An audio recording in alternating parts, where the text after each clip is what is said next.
സ്ഥലം കണ്ണൂർ. പിന്നെ ഞാൻ സാറുമായിട്ട് 3 വർഷമായി പരിചയത്തിലാണ്, പക്ഷെ നേരിട്ട് കണ്ടതിരുന്നാണ്. പിന്നെ ഫോണിൽ കൂടി അത്യാവശ്യം മാസത്തിൽ ഒരു പ്രാവശ്യം ഇങ്ങനെ ബന്ധപ്പെടലുണ്ട്. പിന്നെ എത്താൻ പറ്റുമെന്ന് വിചാരിച്ചിട്ടില്ല. ഇന്ന് എന്തായാലും പറയാണ്ടാ വന്നത്. ഇവിടെ ബുക്ക് ചെയ്തിട്ടൊന്നുമില്ല, അങ്ങനെ വന്നിട്ട് ഇവിടെ ഇതാക്കിയത്. എൻ്റെ സ്ഥലം മട്ടന്നൂറാണ്, എയർപോർട്ടിൽ നിന്ന് 3 കിലോമീറ്റർ. കണ്ണൂർ സ്വന്തം കച്ചവടമാണ്. പിന്നെ ഗൾഫായിരുന്നു, ഇപ്പം നാട്ടിൽ തന്നെ ജോലിയാണ്, ടെക്സ്റ്റൈൽസാണ്. പിന്നെ അതിൻ്റെ തിരക്കുകൊണ്ടാണ് വരാൻ പറ്റാത്തത്. പിന്നെ ഇവിടെ ഇനി എന്തായാലും ഞാൻ വന്നുകൊണ്ടേയിരിക്കും, കാരണം എനിക്കിത് നിർബന്ധമാണ് ഇതൊന്ന് പഠിച്ചു കിട്ടൽ. കാരണം അങ്ങനത്തെ 2-3 സ്ഥാനത്ത് നിൽക്കുന്നതുകൊണ്ട് പഠിക്കാണ്ടാവില്ല.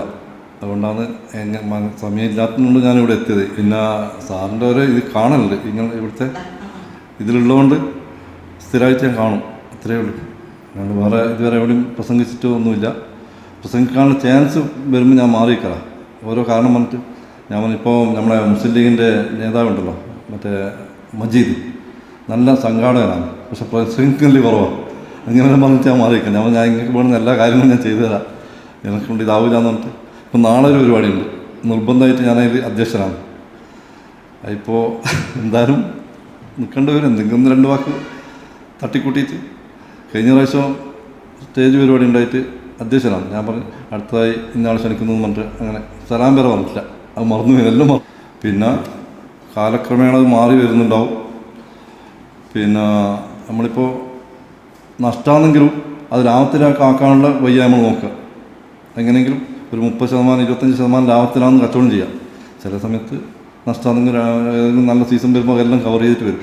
എന്താണോ ആഗ്രഹം അതിൻ്റെ നിലവാറ്റം അടുത്ത തമ്പുരാൻ അനുഗ്രഹിക്കട്ടെ എന്ന് പറഞ്ഞതിൻ്റെ വാക്കുകൾ അവസാനിപ്പിക്കുന്നു. നന്ദി, നമസ്കാരം. ഒരാഴ്ച എന്നെ ഒഴിവാക്കി തരണം, ഞാൻ ഫുള്ളായിട്ട് ക്ലാസ് എടുക്കുക. അപ്പോൾ എന്നോട് അച്ചപ്പം നന്നായി. ഇന്നാൾ മോള് കണ്ടു സാറ് വീഡിയോയിൽ ഇതിലിട്ടത്, ഫേസ്ബുക്കിലെ ഗ്രൂപ്പിലിട്ടത്. മോള് കണ്ടിട്ടും അച്ഛൻ നല്ലൊരു പ്രാസംഗികനുണ്ട്, ഇനി നമുക്ക് ജയരാജ് പാചക വെട്ടിക്കണം എൻകറേജ് ചെയ്തു. കാരണം കാസർഗോഡ് നിന്ന് വരെ ഇവിടെ ആൾക്കാർ വരാറുണ്ട്.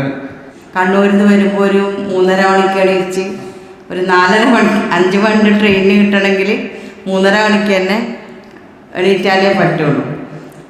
അപ്പോൾ അതും ഒരു രാത്രി മുതലേ ഒരു എല്ലാം ഭംഗിയാക്കി വേണം ഒരുങ്ങാൻ. ഒരുക്കം നന്നാണെന്ന് പറഞ്ഞാൽ അവിടെ എന്തെങ്കിലും ഒരു തെറ്റുകുറ്റങ്ങൾ വന്നാൽ അന്നത്തെ യാത്ര അവിടെ നിൽക്കും.